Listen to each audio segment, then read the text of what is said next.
Hey guys, as you know that if you wanna, transfer from Qlink wireless, you need your transfer pin, which basically usually is the last four digits of your phone number.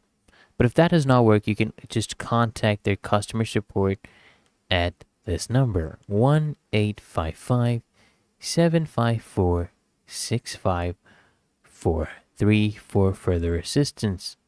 Okay?